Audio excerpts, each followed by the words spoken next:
All right, so this is Dan, and we've got two cars that are actually getting ready to go home. The first one you see in front of you is a 1969 Cougar, restored pretty much 100% right down to nuts and bolts to factory original spec. That car heads out on Monday. Cool thing about it, it's got an original 390 in it, but it came factory equipped from Ford with 428 Super Cobra jets, so that car is a true sleeper. Another car getting ready to go home is this 1958 fuel injected Corvette. We made a few modifications to it for the owner. It still is running the original factory fuel injection system, but here we've added a brake master cylinder that give the car power brakes, and we've added, carefully disguised down low, power steering.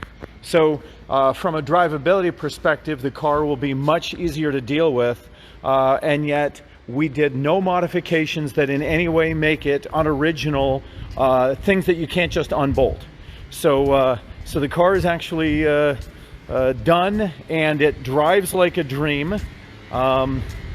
That will go home as soon as the owner can get up here from Florida.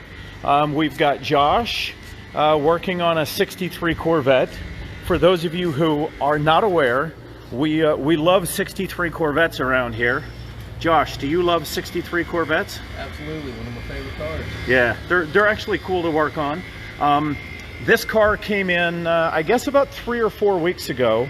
It was painted brown, which was rather unfortunate, and I think Tom understands we mean this in the best of ways, but we actually dubbed the car the Turd, because whoever painted it, we think they did it with a brush, and they painted it brown, and it had lumps all over it, so it looked a little like a turd.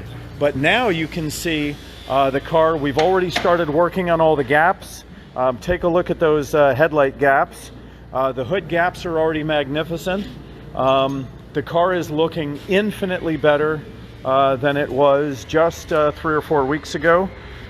Josh is busy right now rebuilding the control arms. We've got the motor already ready to go into it. We're building trailing arms. It's getting a disc brake conversion, so the drum brakes are going away.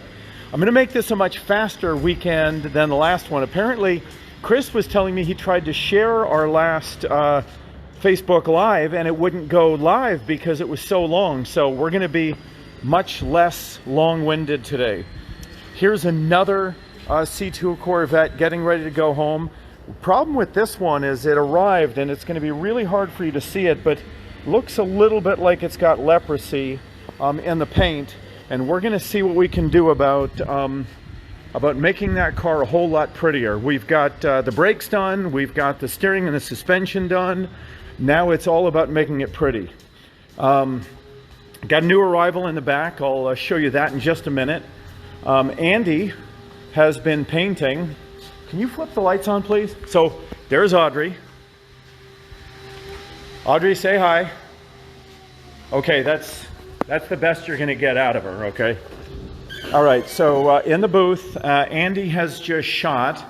This is the farm truck, and you can see the chassis is shot, the fuel tank is shot, the seat frame is shot, the marker lights are shot. So basically, we're, you know, most of our vehicles end up going into the booth probably 5, 6, 7 times before they leave FantomWorks. We're going to give a quick hi to Davey. I'll bet he's covered in dust. Look at this poor guy. Davey, you got enough dust on you? Yeah. Okay, so here, just to get an idea, look at how much dust there is in this room. Oh, well, there's the windshield. So, David is sort of surgically stripping this 69 Corvette. It had a front end accident. It had a rear end accident. A lot of things don't fit on the car, and we're going to do what we can to make it fit a whole lot better. Got a new, not NOS, but damn near NOS hood for it. There is a 63 Fuelie that just went into primer. Again, the gaps on it are just stunning. Car's going to look better, way better than it did the day it was brand new. So Again, we're going to make this fast. We're going to go visit Chris, because Chris showed me something he ran into yesterday. Now, you got to remember, Chris, who works here, has been building differentials for about 25 years. And he found something that he's never seen before. So I actually wanted to share that with you. Now, just to give you guys an idea real quick, this is a 1938 Chevrolet panel wagon. Extremely rare to find these. But the doors were in rough shape. The doors were actually smashed. You will see that they're actually quite bent. The doors were crushed when the vehicle was accidentally rolled down a hill, and the back doors were smashed. But just get a look at just how much metal work is needed in these doors. You can see that it's just completely rotted out. Again, the bottom of this door, there's really no structure left. So we're going to rebuild these doors. This is the only good side on the whole door, that one right there. You come back up to the top and it's all rotted out. In fact, it's so rotted that the hinge and the hinge pockets are rotted out. You can see it's all the structure is cracked. So when we get done with those doors, they're going to function like they were made in 2020. Hang on, say hi, Audrey. Hi. Say hi, come on. Okay. She is bashful. I don't get it. She's a pretty girl. She just doesn't want to say hi to the camera. All right, let me see if I can find Chris here. Chris, I need you to show the folks what you found on that differential. Because this differential, where is the 63 black car? Oh, okay. All right, so we're getting our exhaust in it. So one of the things we had to do was, you found a gear problem in it, right? Yes. And why did you rip it apart? Why did you rip the differential apart? Because I checked the pattern, and the pattern was really ugly. Okay. Anytime you check the pattern is a direct relation of what's going on inside the diff. Okay. So now, is this an Eaton or a Spicer? Which? This is an Eaton. Okay. So this is the factory original 63 setup, right? Yeah. Okay. So 17 spline pinion. All right. So in the world of Corvettes, when you find original parts that have been on the road for 55 years, that's actually a pretty cool thing, because Corvettes were raced, beaten on cars in the day, right? Yeah, they're made to run. That's the only thing they're made to do. Right. And you're a Ford guy saying that, right? Well, yeah. In 63, who would win, the fastest Ford or the fastest Chevy? That's a matter of opinion. Come on, man. Who would win? It's hard for me to say the C word. Okay. Would a Chevrolet fuel-injected 360 horse Corvette have beat the fastest Ford out there? Okay. We all know the answer is yes. I'm not going to say yes. Okay, all right. So here's the thing. The gears were actually original, and he wanted to save them, but he couldn't save them. And I'm going to let him sort of explain why. Because, like to the casual observer, these look perfect, right? That's right. But they're not perfect. And you ran a wear pattern on them. And what did you find? Well, I found that it had a lot of pattern on one side and no pattern on the other. That's generally an indicator there's a lot of run out. The gear does not run straight in the differential. Okay. And when that happens, there's usually a couple of things. The carrier is a little bit out, usually 2 or 3 thousandths. At 4 thousandths, we throw this thing away. 4 thousandths. Now, by comparison, I think a human hair is about 4 or 5 thousandths. So we're talking run out of about a human hair. That's right, because 5 thousandths would be 20 thousandths backlash on one side and 15 on the other.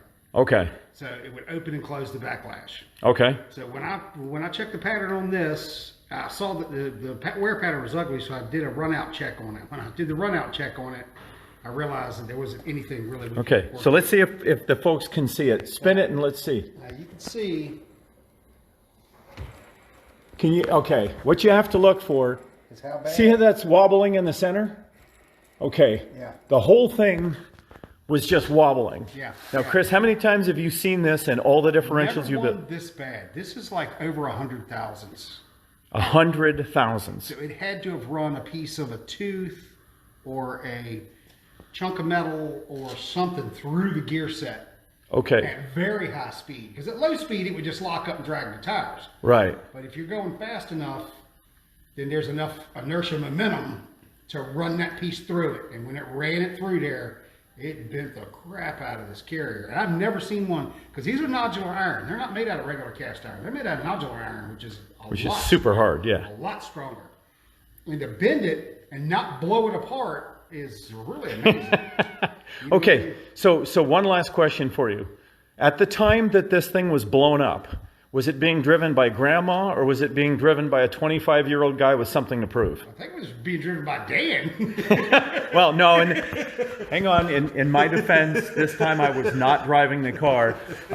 So this car has been beaten up for a while, and so is it going to leave out of here a little better than it came in? This car's going to leave sweet. Yeah, it's an amazing. That's a really amazing 63. Yeah. We get a lot of 63s in here, but that's probably one of the nicer ones.